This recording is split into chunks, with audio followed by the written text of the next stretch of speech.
ఓం నమో నారాయణాయ. అందరికీ నమస్కారం. మనకి సంవత్సరంలో 12 నెలలు ఉంటాయి. కానీ ప్రతి 32 నెలల తర్వాత ఒక అధిక మాసం వస్తుంది. అలా అధిక మాసంలో వచ్చే 2 ఏకాదశులు పద్మిని ఏకాదశి, పరమ ఏకాదశి.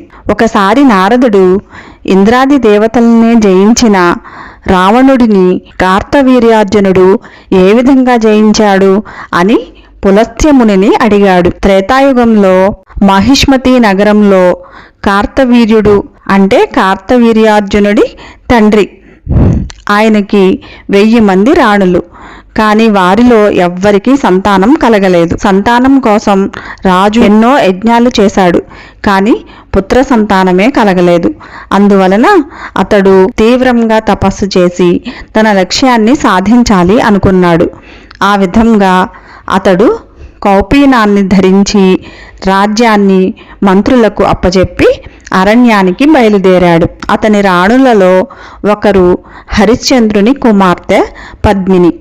ఆమె భర్త అడుగుజాడల్లో నడవాలని నిర్ణయించుకుని అన్ని ఆభరణాలను తీసేసి కట్టుబట్టలతో అతనిని అనుసరించింది. గంధమాదన పర్వతాన్ని చేరిన కార్తవీర్యుడు తీవ్రమైన తపోధ్యానంతో 10,000 సంవత్సరాలు విష్ణుమూర్తిని ఆరాధించాడు.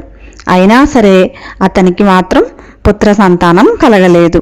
అప్పుడు పద్మిని సతీ అనసూయ దగ్గరకు వెళ్ళి, అమ్మా, నా భర్త 10,000 సంవత్సరాలు తపస్సు చేశాడు, కానీ సమస్త పాపాలను కష్టాలను తొలగించే కేశవుడు మాత్రం ఇంకా ఆయనకు ప్రసన్నుడు కాలేదు. ఏదైనా ఉపవాస దీక్ష నాకు తెలుపమని అడిగింది.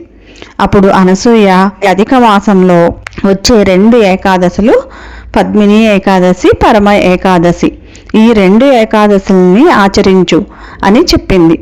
అప్పుడు పద్మిని ఆ 2 ఏకాదశులను భర్తతో కలిసి ఆచరించింది. ఆమె భక్తికి మెచ్చిన కేశవుడు గరుడ వాహనధారుడై వచ్చి వారి కోరిక సిద్ధించాలని దీవించాడు. కార్తవీర్యుడు దేవతలు కాని, మానవులు కాని, పన్నగులు కాని, దానవులు కాని జయించలేని పుత్రుడిని ఇవ్వమని కోరాడు. కేవలం కేశవుడు మాత్రమే అతనిని జయించగలడు. అలాంటి వరాన్ని కోరుకున్నాడు. అప్పుడు కేశవుడు అతని వరం సిద్ధించాలని దీవించి వెళ్ళిపోయాడు. వరాన్ని పొందిన తర్వాత సంతోషించిన రాజు తన భార్య పద్మినితో కలిసి పురానికి తిరిగి వచ్చాడు. పద్మిని గర్భవతి అయి మహావీరుడైన కార్తవీర్యార్జునుడికి జన్మనిచ్చింది. ముల్లోకాలలో అతడు పరమశక్తిశాలి. 10 తలల రావణుడు కూడా అతనితో యుద్ధంలో జయించలేకపోయాడు. ఈ కథ అంతా చెప్పి పులస్త్యముని వెళ్ళిపోయాడు.